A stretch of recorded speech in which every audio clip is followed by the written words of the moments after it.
Hey everyone, welcome. This is Edwin Olvera from edwinolovera.com, aka the Successful Freelance Dancer. In this Saturday session, it's a wonderful time I spent with Simone Ferro. Now, Simone and I, we've known each other now, I believe it's about 14, my God, it's going on 15 years. I was a student of hers at UWM Peck School of the Arts in the dance department. I was kind of rough, I have to be honest with you guys. I was a rough artist, as in I was really bulky, big. And being in her ballet class, beginning ballet, was one hell of a treat. However, I'm happy to say that after all these years, we went from being, student-teacher rapport to being colleagues, and in admiring each other's work. There's a lot of things that I didn't even know about Simone coming into this conversation. So some of the stuff I'd love to share with you. First of all, Simone is a native of São Paulo, Brazil, and she is at UWM and has been there since 2001. At one point, she used to be the chair of the department. Now she's a professor there and also a part of the master's, the MFA program for dance. She traveled as a soloist and had a career in São Paulo, Rio de Janeiro, Geneva, Switzerland, and then she also received her graduate degree from the University of Iowa. In Milwaukee, in this area, it's pretty brilliant. All the different companies she worked with, from theater, dance, opera, which included the Milwaukee Ballet, Milwaukee Repertory Theatre, Florentine Opera, Chamber Opera, Milwaukee Opera Theater, Danceworks, Wild Space, and also Theater Gigante. She has a really strong presence here in Milwaukee, and she's very strong about the Milwaukee community coming together with movement and art and creativity. She's worked with a lot of different people, from writers, visual artists, musicians, filmmakers, and her work encompasses a very wide range of approaches, from social issues to historical themes and even women's themes. One of the pieces that I remember dearly was about, I think it was less than 5 to 10 years ago, I saw her doing this piece on a bike, which was amazing. And I'm just so happy that we've had the chance to sit down and put this interview together so I can share it with you guys. Here are some other things that we talked about in, like 5 facts that we talked about in our time together. One of them is, I had no idea that Simone has done physical theater. I have encountered physical theater through Pilobolus and some other companies, but I didn't know that Simone, I've only known her as a ballet teacher, and so then hearing about her background and how she spent time in a physical theater company was pretty amazing.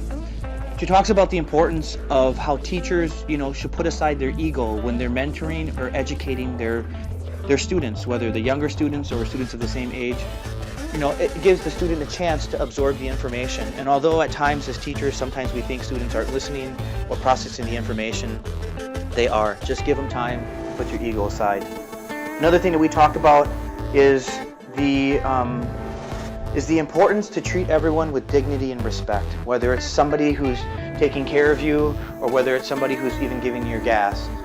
Just treat people with kindness, and hopefully that makes for a richer and better life for yourself, or even as a person, as an artist. She talked about how young dancers sometimes are so passionate about moving to a larger city to get into this life as a professional artist and not being informed of the drastic changes, whether it's in finances or even the pace of that city, and how some young artists kind of get trapped. They go to these places, they dwindle their money quickly because they were so blinded by their passion they forgot to do their research. A good example is like people leaving Milwaukee, going to New York, and then realizing, oh my God, they can't even make ends meet after 1 month. So young artists, please be mindful of it. This really was a treat. And Simone, thank you so much for doing this. I can't wait for us to have a dinner together here in Milwaukee. If you want to find out more about Simone, you can go to her website, which all that information is going to be listed on this video and at the very end. And check out what she's doing if you're in the Milwaukee area, or look her up, whether she's doing work down in Brazil or doing traveling and teaching around the United States. Simone is a woman who I highly respect in the movements and in the arts. So with that being said, please make sure that you share this information, this video, to others, to friends, families, other fellow dancers, artists, to people who want to hear about, a journey of life with a wonderful artist. Just share it. If you like what's going on here, please leave some comments down below, subscribe to my YouTube channel, and take action by, again, actively forwarding this information on to others. The best way of letting people know that you exist is by sharing it with others. So with that being said, thank you, Simone, for your time. Thank you to my audience for listening, and let's enjoy this wonderful journey.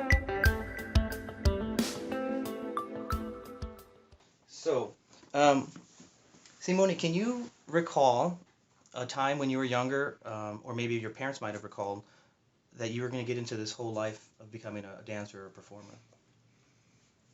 So it's interesting and very humbling to be talking about myself here.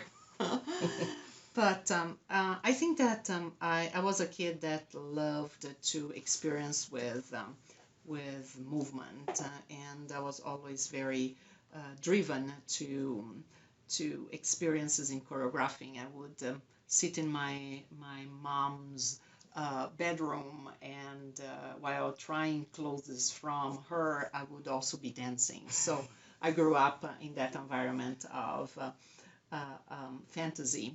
I I was very sick kid when I grew up. I had a chronic bronchitis, and visiting a doctor, this doctor said, "Why you don't try putting her to dance, because this would improve her lung capacity and eventually cure." And we tried, and it made sense. So the bronchitis went away. I had to deal later on with scoliosis when I was 14. And this, when you talk about something that was really pivotal in my career, was that I was in my early teens, and suddenly we discovered that I had a very, very severe scoliosis, which my dance teacher had never Noticed or noticed. really? And so it was my mother was a seamstress as well, so she liked to make us some clothing, and we were not very affluent, and so it was natural for her to actually do even my dance clothing. So she learned how to make a tutu, and Really? yes. Oh my God. And so one day she was trying some clothing, and she said, "Well, we're not straight. Can you be straight?" I said, "Well, I'm straight." And so this is how the conversation started. And my first doctor said I had to stop dancing, simply, and he was very conventional, and I had to wear a brace for at least until 21. I wore a brace from 14 to 21. Oh my God. And so in my mid-teens, I found this doctor, which was extremely supportive of my work, and I found a dance teacher that was very supportive to my work as well, Aracy Evans. And Aracy was the first one to actually design a curriculum for me, because she has done, actually, at that point, she had done PE. She was a PE Oh, she understood the instructor. body, yeah. And so she understood what the mechanics of the body, so she could talk to me about it. And this was a person that saw in me the potential of being a dancer and growing into an artist. And I owe her a lot. I am actually writing. She is going to be honored with an award now in June, and I'm writing her biography. Oh my God! So, how wonderful! What a treat! So it's my modest contribution to her. And but when you were talking about growing up, she influenced me a lot. And of course, when in the different phases of your career, you have different people who guide you through it, yeah. That influences you. And there is the saying, when you are ready, the teacher shows up, right, appears in front of you. And then Aracy Evans actually appeared in a moment that I was needing someone to guide me. And this followed with then the director of Cisne Negro Company, Uda Bittencourt, that suddenly helped me, and then all the choreographers that I met in Brazil, and then going into Switzerland when I kind of continued my career for a long while. But those are, I think that as a budding artist that I was, in my early teens, Aracy Evans was my cherished person. My mom supported me entirely, and my dad as well. Yeah. But she was certainly someone that was very passionate by what she was doing. And I became passionate because Because you saw a person who really saw something in you. Exactly. Yeah, and it sparked. It was the fuel for the fire to make it really Absolutely, burn. absolutely. Simone, when you were what style of dance? I mean, I know you as a ballet teacher for many, many years, but when you were, say, like when you were 10, 15, 20, what styles of dance did you immerse yourself into at that age? And then we understand you had your career as a ballet dancer, I believe, in Switzerland. But what were the other genres of movement that you studied? Yeah, this is radical, but I actually took my first modern dance class when I was in my 20s. Wow, like me. Exactly, because I went to dance in Ballet da Cidade de São Paulo after I had, and now I was dancing already contemporary work, but nobody have ever taught me, you know, what a Graham is, what Falco and Limon or Cunningham. I didn't have the vaguest idea until I went to my second professional company. You know, I was this child that by 18 I was already dancing professionally. Wow. And so in my 20s I was already in my second company dancing. And that company was very postmodern, and so they would invite teachers and choreographers that had this very postmodern and influenced by many of the American and European modern dance. Yeah. And so I remember vividly going to classes not knowing what I was going to receive as instruction, but my body knew the information because the choreographers with whom I was working with. They actually provided me with tools, but the techniques I didn't know, and so it was very interesting to be in that sense of discovering that pathway of inquiry that continues to evolve, right? And when you are in the 20s and 30s, the body is so responsive to anything. Yeah. And so I went with my head first in this company, which was very, very interesting. Being, you know, growing up just ballet. I was very strong in ballet, and I got my degree from the Royal Academy of Dancing, which at that time were only 3 Brazilians to have that solo seal, which is the top ranking performance like title or position. Yeah. And so it's so I after that going to a postmodern company was a very, very interesting transition, but it requires that you become a sponge, and I think that this is one of the advices: look and observe. You learn so much by observing people. Yeah.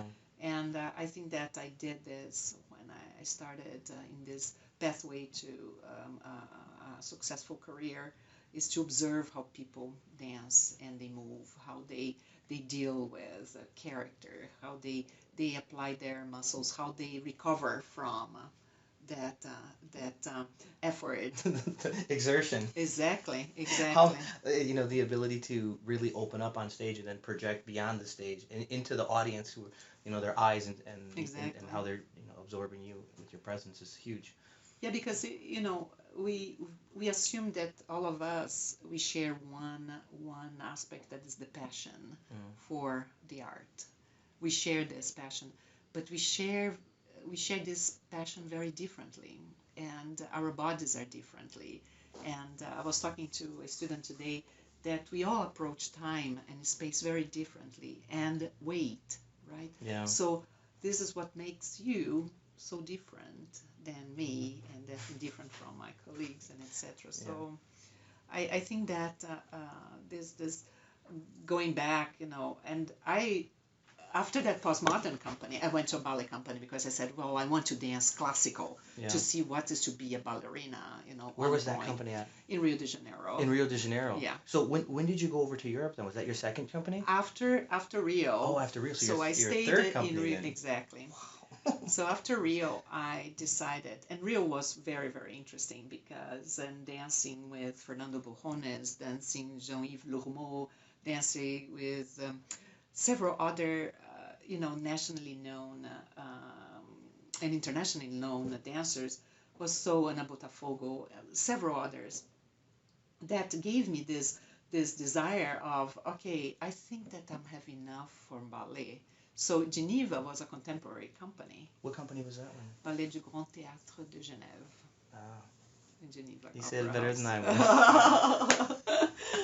And so, but we would eventually, although we would work with Ohadna Harin or Eric Killian or Christopher Bruce or other contemporary choreographers, we would have ballet every day in the company. But when I went there, the director was Oscar Rice. He's an Argentinian choreographer with whom I worked, and I loved his work very much. So he actually saw in me, because I went to audition there, a potential dancer. You know, I was probably 24, 25 at that time. And so in my history in Geneva unfolded that I stayed in the company for 6 years, and the other 6 years I went to dance physical theater. Physical theater? And dance theater. This is the first time I've heard that. Really? What company were you doing physical theater with? So at that time, Simone, this is really surprising. I'm like, I only got into physical theater because of Plovlis. Yeah. Because I knew that there was another component to their dancing that went beyond the physical, as in weight sharing, weight bearing. Yeah. That there was this theatrical component of expression of the face and character, physically manipulating your body. Oh, yeah. So now I want to hear more about this physical theater. So after Geneva, Yeah. and I decided to leave the company, and a friend of mine, also from Brazil, was building a company that is also physical theater called Alias. And we did, and prior to leaving the company, we did work on several projects together, but leaving, he said, well, do you want to be part of the company? I said, oh, of course. You know, I don't have the company anymore. I don't have a job. Come on, yeah, I'll do it.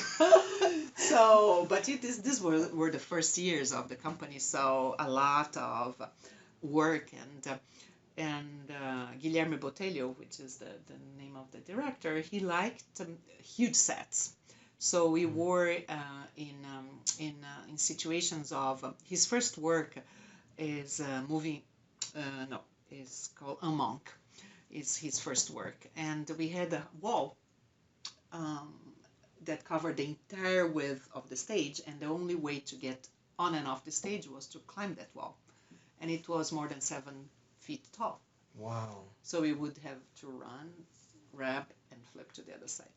So this opened up to a different way I approach my body and treat character development, improvisation. So I started, because in the Geneva Ballet at the Grand Théâtre, we didn't have much opportunity to actually improvise and create on top.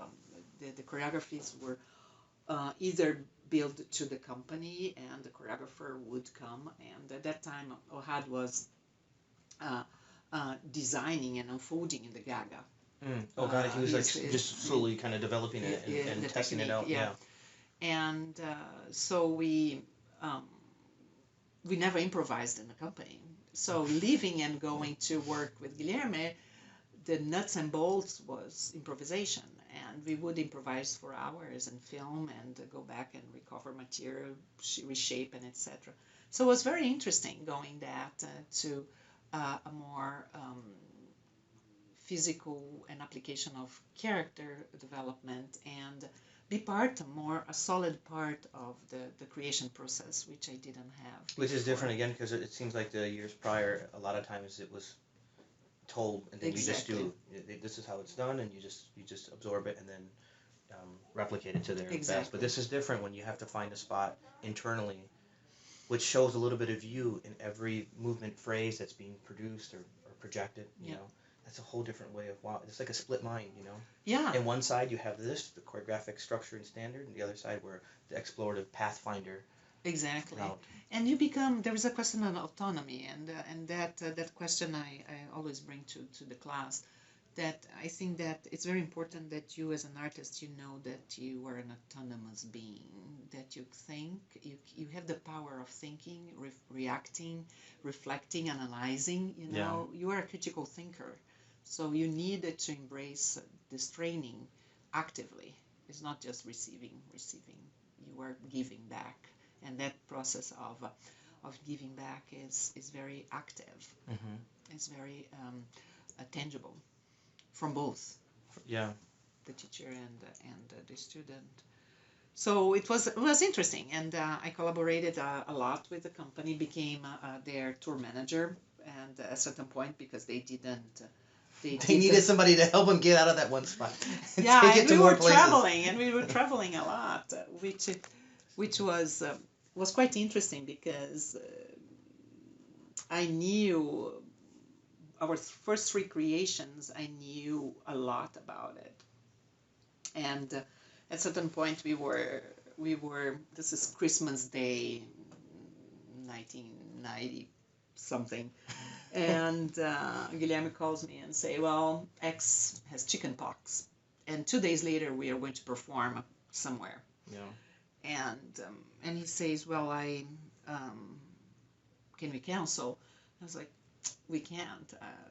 This is our cash flow at that moment. It's based on do we do the show or not? Exactly. And he said, well, we cannot cancel, so you need to get in. And I have seen the creation. I was actually the sound person for the piece, so I knew the piece very well. But it was very different of being on the stage. So, and this was a piece on domestic abuse. Oh. So, I mean, it was, again, very physical. The set was very high, and we had dishes flying all the way because we had breaking. Well, oh. it was not. It was not China. Oh, was actually. But still, it's still something that's as a prop, it's an object that's being utilized. Exactly, yeah. And yeah, we did it. And I remember the director of the theater said, "Well, there are not very many companies that the tour manager jumps in and dances." Cover for another dancer. But this is what happens. This is I'm happy that you're sharing this story because people hear how as a performer there are times when you're asked to put on a different hat or a hat that you're not hired for at the moment, and say, okay, I remember one dancer, I'll share the story, Jun Kurebayashi, who got hired with Pilobolus. When he first got hired, he was supposed to be as a member of the main company, but because there was somebody still there who didn't leave yet, he had to help with touring, as in taking the boxes, kind of like a stagehand. Mm-hmm. And he was like, okay, I can do it. You just never know what you have to do to, Indeed. while you're hired under the company's. Exactly. And this makes a huge difference because that apprenticeship, right? That learning experience that you develop outside and bringing things all together, it really impacts the way that you treat your dancers, you treat your collaborators, and because it's very, very you depend on, you depend on them to make this full circle, and this as professionally as you can. So I think that's very important to know how the floor is laid down, laid out, and it's very important to know how the sound is, and it's boring, yes, sometimes, and it's physical, yes, but it's very relevant to a training. Yeah, know? And to make the event happen, to make the cash flow comes in, which is, understanding both sides of the office, of the administration, or the touring component, and then knowing what it takes, and have sympathy for the dancers who have to then present, who help sell the creative project or product, of the company. Really, really, really something to be aware of and important to consider. Simone, you mentioned that you had scoliosis earlier on, and that was an obstacle. Is there, then hearing about your physical theater stuff, was there ever a time when you got hurt really bad, and how did you overcome that? Whether it was like a torn ankle or... Well, we all have our phases, you learn and you acquire some wisdom as age comes, right? And age comes every day, right? Yeah, every day. And when you least expect it. So the fact that I continued dancing and wisely allowed me to have a healthier pathway. Doesn't mean that I can today say that my scoliosis is not going to give me trouble. It's something that I go twice a month to the chiropractor is To help with alignment and to help with, because the scoliosis has this power of not only affecting your vertical plane but your horizontal, so it's side and pivot. So you needed to be aware that these trends are with age are going to continue. So when you are in a large company like Pilalbos, like the Grand Theatre, you have always a physiotherapist. You have someone traveling around with to help you with to get the realignment, to get readjusted, refixed, repaired. Even if it's patchwork, even if you just need to get ready to do that Exactly. next show. Exactly. And those things help you. I never had, of course, I had accidents, car accidents, and things like that happened in my life. But the scoliosis is something that always very humbling for me to know that my body could say no at any point in time. So I was always very responsive to what was coming and what I was doing and how I was nurturing my body. I did not know about Pilates until I was in my first company. Nobody ever told me about this existence of conditioning the core and getting yourself really strong there. So this was something that I have learned, and nowadays it's a practice that all students, somatic work is a must. Students need to understand that you are more than copying. You are not a body that can only replicate. Exactly, duplicate what is something much more deeper. And so with Pilates, yoga, you have Feldenkrais, you have Alexander technique, you have Alexander Laban movement analysis, you have Bertenieff, you have a body mind century, you have a whole array of techniques that and I'm leaving out several others, but they're very essential for making you a better dancer, that understands the body, understands the mind, and how the two come together. It's like refining, fine-tuning your instrument over, because sometimes, this part of the, say if it's like a wind instrument or something, it gets worn down by being used over. How do you make magic even with that part of your body which is wearing down on you? Yeah, I'm currently I just designed a curriculum for a performing arts school in São Paulo, where I'm from. Oh, wow. And I included that we trained the teachers to understand Bertenieff and Laban movement analysis. And in the school, they have not only a physiotherapist, but also a movement analyst to help the students accomplish better. They have a psychologist. So to help with the other things, just in exactly, case they have a nutritionist. So this is a very, very different way of approaching. It seems like a holistic approach. Like there is it's like a sample platter, and you get a little bit of taste of everything, and each one is important to drop a seed into that dancer's mind to be like, yeah, you're training as an artist, but you also have to take care of your psychological needs. Exactly. You also got to take care of your health so your body you don't get too large for your frame. Exactly. And the owners, one of them, Alessandra, we danced together in Iowa when I did my master's degree. Yeah.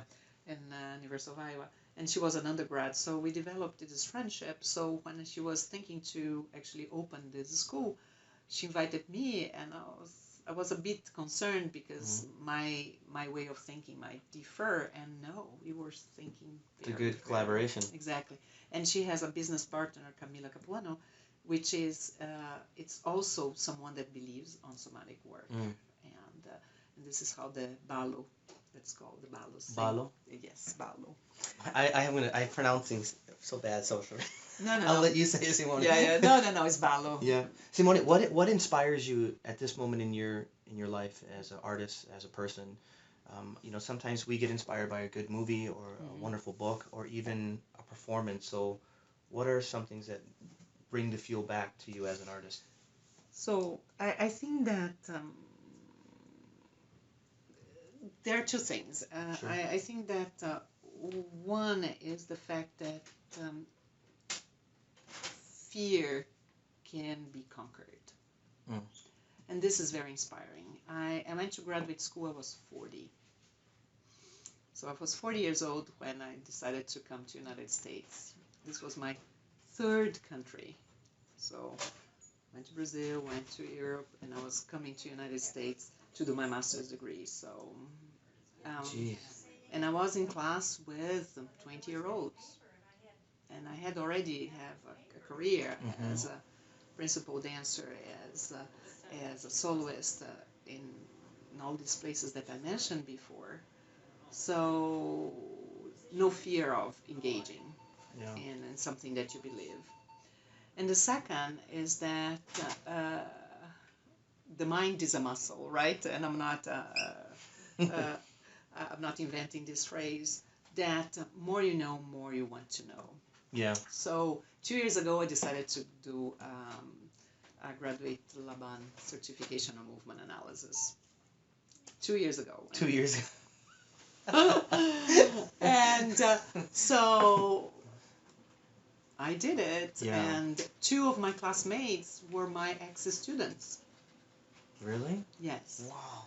So I did at Columbia College, and it was very interesting. And I mean, if I have been reshaping my teaching, and my understanding about the movement over the years, the discovery of kinesiology in grad school was what?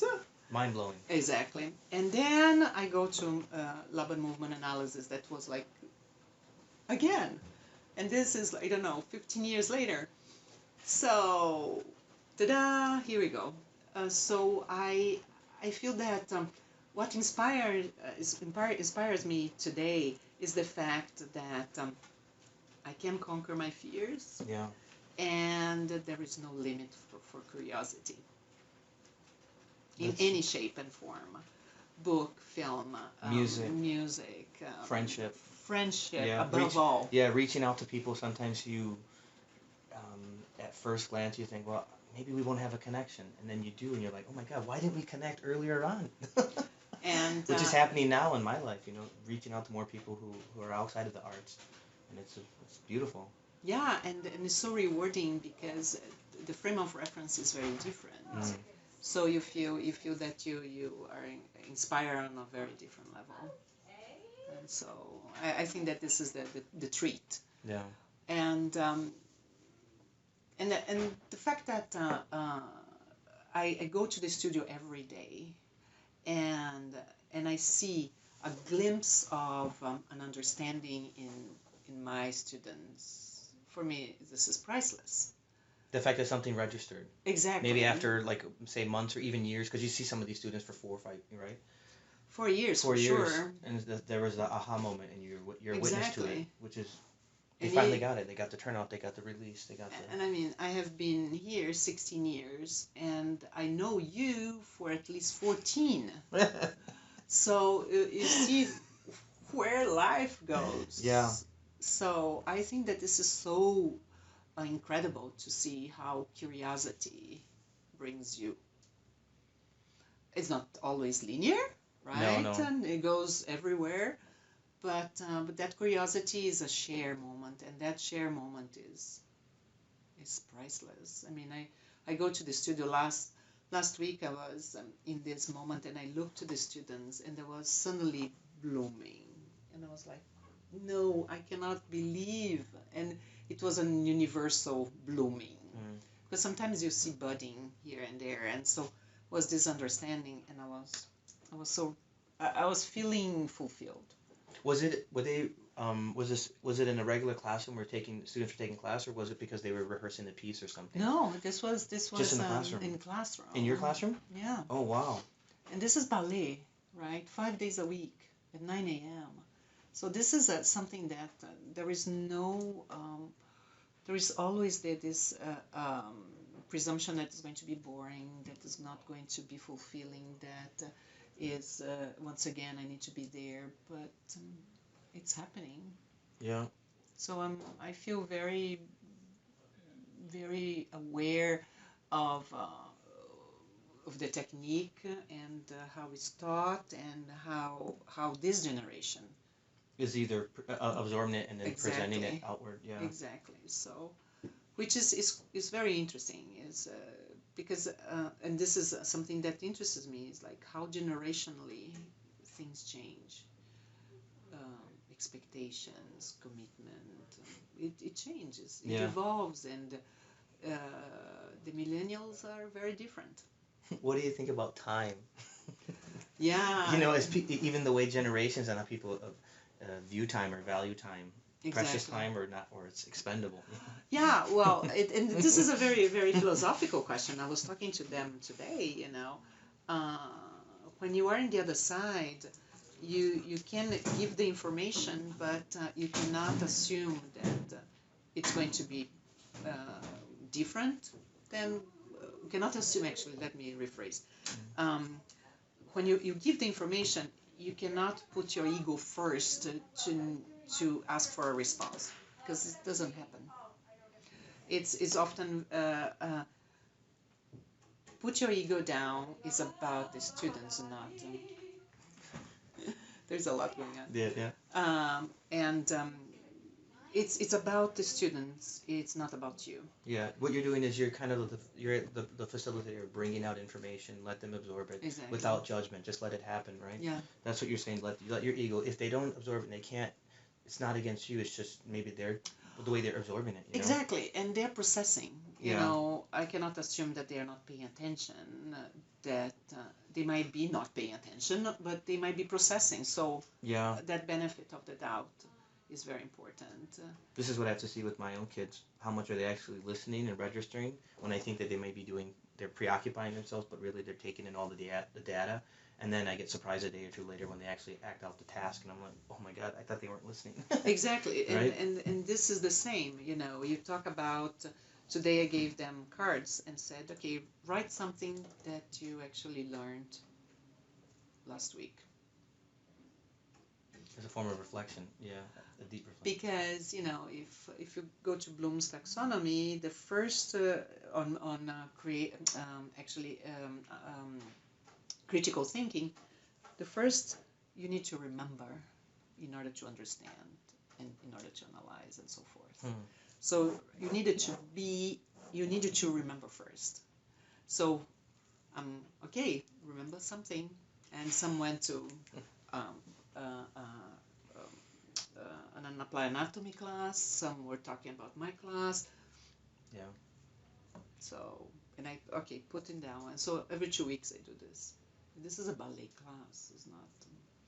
But this is how the dancing, the arts, the instructor goes above and beyond than just movement. Mm-hmm. You know, when we really make these people, and that's what leaves a lasting impression or plants the seed of like that teacher or that mentor in their life, that they made them think differently and look at something which, like you said, you know, they might think it's a ballet, you know, like every day coming into ballet, it's repetitive. It's not. It really is a chance for this person, for he or she to blossom as an artist, as a person, as a critical thinker, as a potentially an amazing performer. Yeah, know? Exactly. That somebody's making him think and take time to reflect, because And we need it. And sorry for interrupting. No, sure, go ahead. No, because I cannot even assume that they are going to be performers, Edwin. And this is what is my ego would like to see them dancing, right? But I cannot assume that they want to be. Or you know, we never know people's life situations. You know, maybe they would never have the finances. Who knows? Or maybe they get pregnant, or maybe they get into a relationship and they move out. Exactly. There's so many the variables. Yeah. Exactly. The variables, are infinite. Yeah. And so when you teach dance, or when you teach, you are teaching life skills. You were talking about that, right? You are teaching them strategies. You are teaching them tools that can be applicable to anything. You know. So I believe that at the end, you know, the remembering aspect is one aspect that I talk about. This class we'll talk about, and we talk a lot about psoas, you know, the muscle. We talk about polarities. So these two elements. Every time that what was I thinking when I constructed this phrase? And I was like, polarities, because you know, this is something that we have been talking a lot about polarities in dance. You know, in order for you to go up, you had to press down, right? Yeah. In order to move large, you need to find the right and the left, and same thing in the depth, right? So finding those polarities. So it's quite interesting to see how they process that and digest. Mm. Okay, and they not all digest at the same way and the same speed. You have two at home, right? Yeah, I have two, and it's just reflecting from my son to my daughter the way that they take in information and apply it, absolutely different. And yeah, and what I mean by that is the way that they even present it, whether they're outward expressors, like like my daughter, she's gonna tell you everything, or my son is gonna keep it quiet and keep working on his thing that he's been working on for 4 hours. Yeah, but they genetically they're different. Yeah. Thank God, Thank God I don't. It's quite interesting to see that. Simone, if there's some advice that you can give to the young artist, say right now, who's listening, or even maybe a fellow student who's going to listen to this interview of us talking, what's one advice that you would give to him or her about just being the artist, about being a young artist, maybe potential, words of wisdom? And then the other thing is on the professional side about being an artist, because I think it's so important nowadays that people understand that if you want to do your craft, you also have to be mindful of the professional side and the way that you conduct or present, or the way that you conduct, carry yourself in this world as an artist.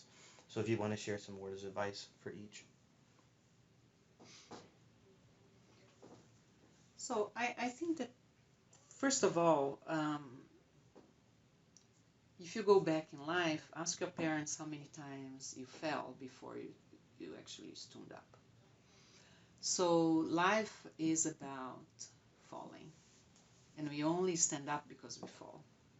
So I feel that falling is part of what we do. We try once, we try twice, we try 10 times. We might have a terrible fall. And exactly. And you got to recover again. And exactly. So you learn by trying. So do not feel, this is a field that is highly competitive.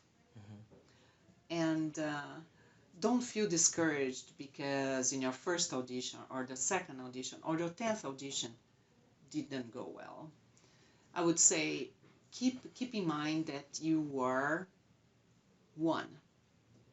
And that aspect of individuality is your best asset. It's your strength, which sometimes people don't see right away. Actually, you're the only one who can be able to do that maneuver ever. So you should really give yourself this. Especially, nowadays you train the student to improvise, to choreograph, to actually be a critical thinker, to be a somatic aware individual. So all this combined makes you so unique, so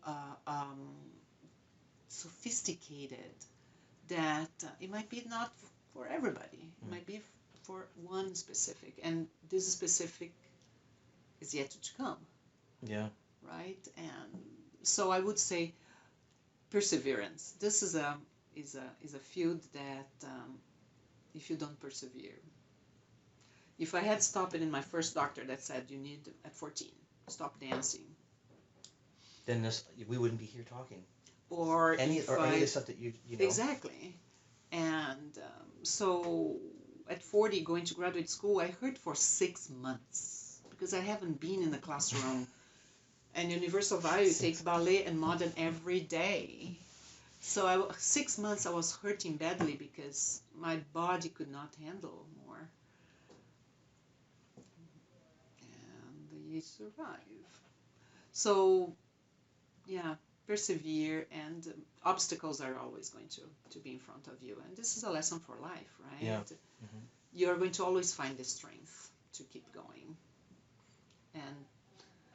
And have people that brings you to that point of perseverance beside you. Like, so you mean surround yourself around people who are encouraging, exactly. who really believe in your dream, or who exactly. or who are willing to be there on the days when you just need somebody to talk to and say, exactly. you're actually on the right path, even though you might feel like you're falling or struggling or whatever, you're doing the right thing, and exactly. just having somebody say that helps. It's I often don't say give up, you know. when the students graduate, if you have any doubt of your potential, call me.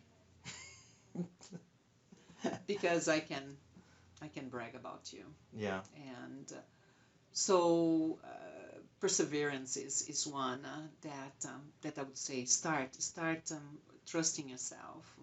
Now, of course, you are learning individual, right? You cannot be beyond what you are, the age that you have, and the knowledge that you have. You are a product of the knowledge acquired until this moment, Yeah. right? So it's natural that you are finding new things that coming, and every time you want more and more and more. Yeah. And it's natural, right? We were trained to want to go crawling, and then want to stand up, and then we're going to run, and so forth. So I think that this would be my first, and I think that for as a professional, Yeah. always think that there is the next day. Why I tell you this? Because very often people think that because they are already in a performing environment, and that nucleus is going to always provide for you and be supportive. And if something happens and you needed to leave, that you leave in good terms with your previous, because you never know when you are going to come back, or that you're going to need that person to support your work. This person can be a patron, can be a designer, can be a choreographer, can be a fellow dancer, it can be anything. This is a very interconnected web. The dance field is very small, although we think that we are, no, it's a very interconnected. So it's very easy to know what people are thinking, and I can call people to say, can you tell me about this person? What do you think? And be sincere. It's in the sense of reference. My understanding of what you're saying is, be mindful of burning any bridges. Don't burn any bridges. Separate with ease, even if you might have not liked the situation, you can still separate, because you're right. You never know how, say, like 10 years now, you fast forward, say like I'm a dancer and I left this one company A, whatever, I went to company B, and then 10 years later, now I'm in another part of my career, my life, and I thought that this person I'd never see again is all of a sudden now going to be the person in the MFA program who's directing it. Exactly. Right? So it's You must be certainly, mindful of what you say, what you do, and how you act. exactly, because professionalism is um, is not it's not even a necessity. Is a way of living. Mm-hmm. Because I feel that if you not treat anybody, your students, your dancers, your cleaning person, your, I don't know, the person that puts gas in your car, this is in Brazil, here we don't have, with dignity, with professionalism, actually with even compassion, just little compassion compassion, and equanimity, it's like you say, you're bridging, You're burning bridges. Yeah. I don't use this term very often. Because again, we are so interconnected, and you never, and that interconnectivity also makes us more interdependent. Because we never know if we are applying for a grant that could be jointly applied, and so people are going to benefit. If you put in this, can be that 3 companies are going to be invited. What about your company and my company? And you go. So we all depend on each other, and how this dependency can unfold on a very smooth in professional way. I don't know. It makes sense. Yeah, it does make sense. It makes a lot of sense. And this is one thing that I've been trying to tell a lot of people, young dancers that I interact with personally, even whether I'm doing freelance work with Pilabolus or if I get picked up on other projects. I always tell people, like, just be mindful of what you say, how you say it, who you're around. When you feel like you have a moment, you just want to let loose and get, have anger come out, because you don't know how these people are processing it, and you don't know who that person knows. And they talk about you 5 years from now because you had that big blow up because it was your problem that you couldn't get up on time to be here early on time. Yeah. This is, and I've seen this a lot with a lot of different artists as I've been traveling, for 11 years in all these different places. And some people just can't wake up, they just can't wake up to show up for work. Yeah. Or when they do have work, they complain. And this is exactly. And they should be happy that they at least have a job that's covering their needs. And it's a job in the field that you like, because the fact that even if you are working, let's say that you're working on the office of a dance school, would be better than doing other jobs that are not related to your field. All are honorable. Or related to the field of work that you have passion for. Exactly. Yeah, it's I can see how people might have, say for example, some student, is study for dance, and next, because they need to have money to pay off whatever they need to, they get a job working in IT when they have no love, no interest, no nothing, for the IT field, but they're doing it because they want to make money. That's fine. It's better to be, what you're saying, in a position closer. And this capacity of, and I have very, very, we have an alumna that works in New York, and she, and you remember her, Mary Madsen. Was she with She was she in Taylor? Or? No. She did work with, and she's doing.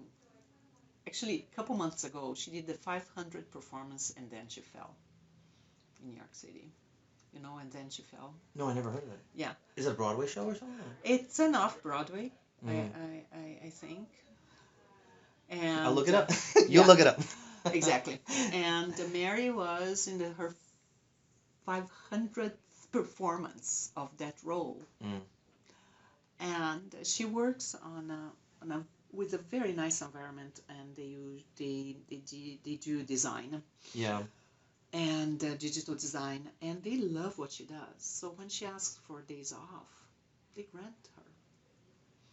So you can have also the capacity of reshape the place that you work because of your passion. Yeah, because people see that you really care about something, and they see how you go above and beyond for that care of the dream. You're really you're keeping that alive. People will respect that if they see that. And that same, because listen, a dancer is a multitasker.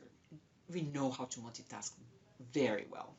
We know how to be on time because we were required to be that. We know how to be a leader because you already did exercises while you were a leader. You know how to be a follower because you have done exercises that you know how to follow. You know how to think strategically. 2 bodies on the space versus 3 bodies on the space. So all these assets. These assets you bring to the workplace that you work. So you are not only a person that is there to fulfill a task, but you also provide solutions. It's what you call a creative problem solver. Exactly. Which is also another wave of what's going to be happening even for the future. More companies are going to be looking for people who are creative problem solvers. Absolutely. And whether that's a person coming from the dance field or somebody coming from the like a mixed media or new arts. Exactly. It's a huge field now that's happening. Absolutely. And the fact that we don't think linear, that we're going A to B and that's it, impresses people. So when you are in but this is so true. But it is.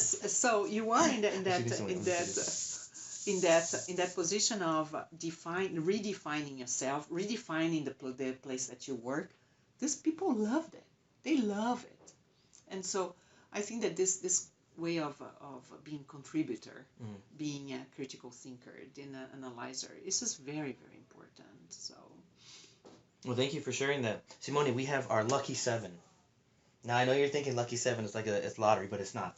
I didn't talk about something. Sure, go ahead. Research. Yeah. Oh, we do. I do. Yeah. Because you do research to do this work. I do a lot of research. I spend, if people knew how much time I spend before I meet my guest, I mean, it's unbelievable. And not only do I do research on their bio, but then I start doing research into the people that they named or the schools that they talked about that they went and had a degree from. That I the same way that I cared for when I make my own pieces of choreography and I have to do history, like go back, listen to the music, the time period, find the costumes. Absolutely. It's the same way that I go back when I do interviews with people. So now when I have to do the final edit for this, I'll go back and I'll look at more stuff and I'll look at the names that you talked about here, the people that inspired you. Because I think that, you know, uh, before you go to audition, do some homework first. Who you know who you're auditioning for? Exactly. It's why you want to audition to that person. Yeah. You know, why do you want to work with that choreographer? Which type of method does the choreographer? How many months you have a contract? Can you afford traveling? To And living LA in there, and yeah. or and I mean I have nothing against LA or other cities, but if you have never been in LA and the audition, do you know if you want to live in LA? Because the transportation getting around some of these cities can be Exactly, and it can be unbelievable. and we are talking Or the about cost of living in some of these cities absolutely, are and outrageous compared to where you are might coming from smaller cities, so when you go to larger cities, it can be pretty daunting, right? So I always say, do some homework, do research before you go, and And that research might even require for you to actually go into that spot beforehand. Go see what New York is like before you go do that audition. Yeah. Say 5 or 6 months exactly. prior. Yeah, and then this tags along to what I was also. You're talking about the other components of. The other components of research, because it might be that you as a dancer, you want to be a theorist, you want to know more about history, you want to know about critical thinking. It might be that your pathway is going to a bachelor's degree, to a master's degree, to a PhD. So I think that when we talk about the profession has so many layers that we very often forget that it might be that your passion for dancing is translated into words that you're going to write. You're going to create a new perspective of I don't know, ballet, modern, contemporary dance. Yeah. So I think that there is a field. Research is a field that embraces so much, and when you created your business, you researched a lot to create this business. And that happened because like you said, about falling down and getting up. Exactly. I fell down financially, which I don't mind sharing with people, that there was a point where I was in some severe debt and I had to and then I had the responsibility of not just myself, but my family. Exactly. And, I could have stayed down laying on my back for a long period, but I got up and said, and I humbled myself, I didn't know much about business, so who do I go get help from? How do I replicate the success of other businessmen or women within Milwaukee, or even people that I knew personally, No. That's why I'm passionate about this. Exactly. I'm always asking questions. Yeah. And this and I mean, that I come from Brazil, right? And that aspect of my lineage, I was always I always look at ahead of me, right? I never look it back. So at some point in my life, my husband and I decided to go back to Brazil, which was recently. Exactly. We started in 2006, going back more often, and discovered this whole new pathway of popular culture in Brazil. Festivities that involve Afro-Brazilian rituals to music, dance, and festivals, all over. And we now have a research site that has been almost 10 years that Really? we go every year. Wow. And so there is a book coming. That you're writing? We will. Oh, a joint between you, Meredith? Yeah, myself and Wow. Meredith, and bilingual, Portuguese and English. So this Holy is man. we That goes have above and beyond dance, though. This goes into the critical thinking, the exactly. research, the So exactly. observer mindset, So this, I mean, I just thought to add about the research, your research when you go, and your research as a pathway. You decide to be one. So with my husband Meredith Watts, we travel every year. You go back to Brazil. It was where I spent my sabbatical. We spend in our research site. We spend 8 months. That's a long time of knowing the terrain. You know what I mean? 8 months. Wow. And then we travel a lot that year, but Korea was one of them, right? Exactly. We went to Germany, to Italy, to Argentina, so we went everywhere that year. I looked at your photo. You know the photo that really caught my attention was when you were in Patagonia. Oh, man. Oh, I saw that photo and I'm like, what is Patagonia? What is it? The beauty. Well, we were actually in the as far South. down south in South America as Milwaukee is in North America. Really? So we know. Yeah. This is what you call the polarized. Polarized. Okay, so here we go. Seven. Lucky 7. These are quick, short questions, answers off the top of your head. The Okay. first one is, what's your favorite drink? It could be alcoholic or non-alcoholic. I love a Coke Zero. Really? Where would you love to travel to? I would like to go to Vietnam. Vietnam. Okay, who's your favorite actor?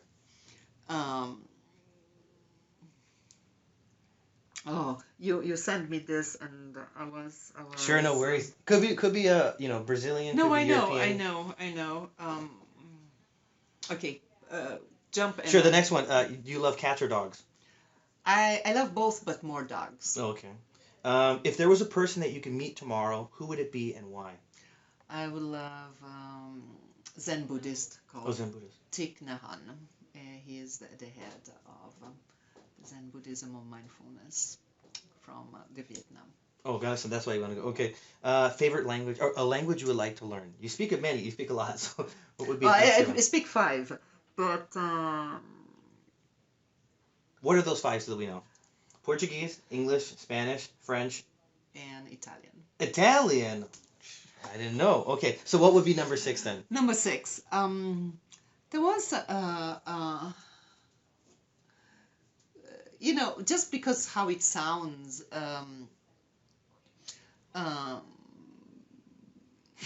Sometimes I say Russian. I Really? don't know. Oh. Some Slavic language, maybe? Exactly. Some and actually no. Let's go back. I think that Chinese would be. Chinese? Yeah.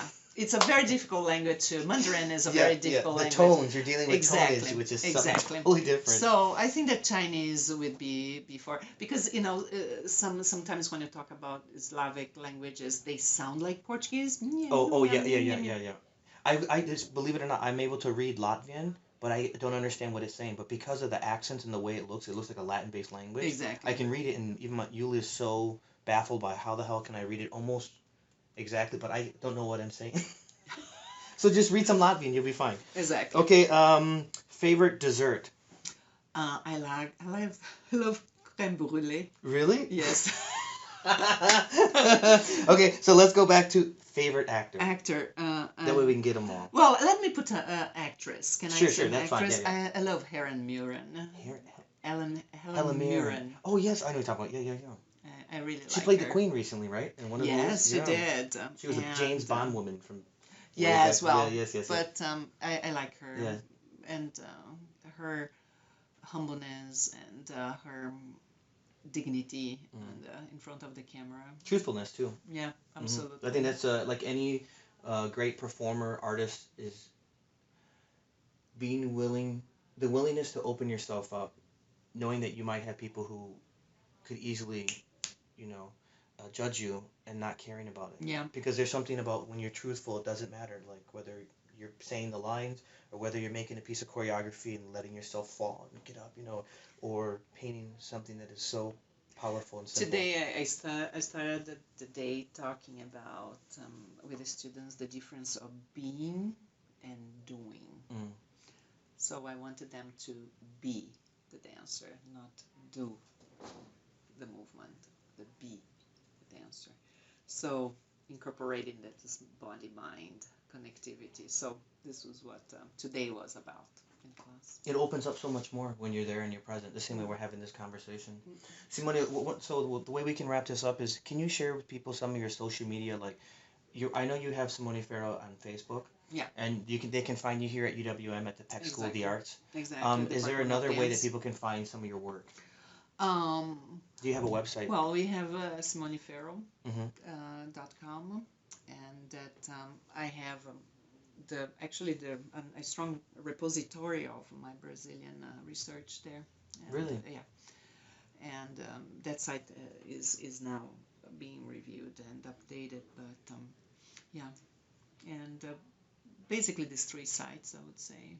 Okay, and I'll make sure to add links to all of them so people can see your work. Yeah, And, well, and those would be kind, but yeah, I have to actually thank you to open these new doors, Edwin. I think that directly and indirectly you were making accessible these conversations to people. You know, it's like Snapchat, right? It's just a longer version. It's a longer version of Snapchat. Yeah, but it's I've been told, even Robert, my twin brother, has listened to, I would say, almost all of my interviews, whether they're 2 hours long or whether they're 30 minutes long, and for me it's another piece of art. My dancing, my body can only last for so long, and I'm well aware of that.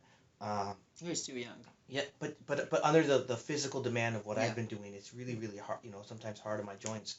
And I'm also thinking for the future of, like, what can I do, say, if my body goes out completely?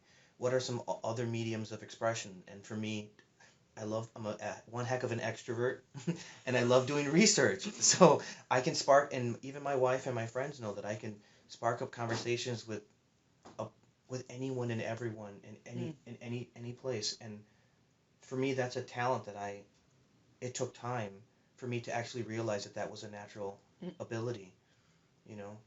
To be able to sit and have a really good conversation with a random stranger in another part of the world. Some of it was based off loneliness, and the ability to say, I just want to have a human connection or conversation with another person. I admire that because I'm not Thank you. like this. Yeah. No. It's easy for me. Yeah, no, but I think that making bridges, right? That this is Yeah. a topic that is very common right now. It's so important because people very often feel alienated depending upon where they are located, and this you make accessible. We live in a global environment now. This is thinking larger than your own community. Yeah. You don't know how your artistic presence can reach so many people because of social media, because of the world is so global now than what it was before because of communication and technology. Indeed, and there's this ability of being so interconnected helps people to feel welcomed and not distant and far away. You're bridging the gaps of culture and community and even communication. Absolutely. So please know that I really admire your perseverance but admire your creativity a lot. Thanks, Simone. Thank you so much. Thank you.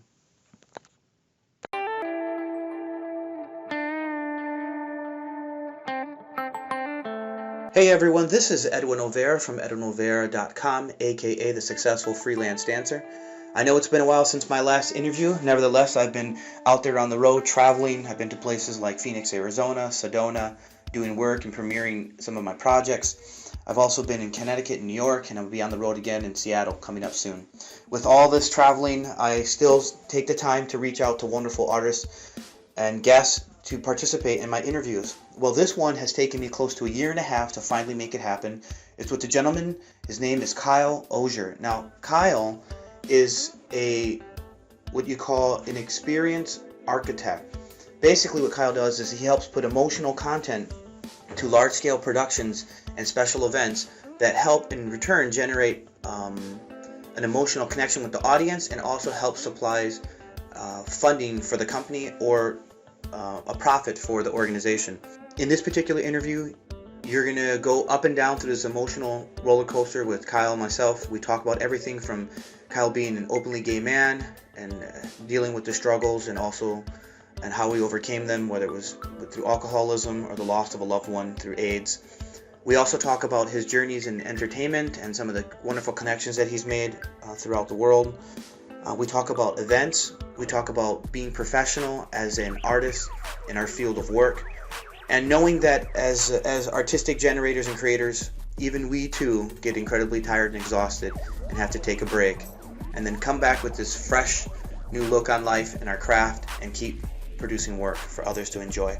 Please make sure to leave comments down below, and also please make sure that if you get a chance to meet Kyle in person, that you shake his hand, you give him a big hug,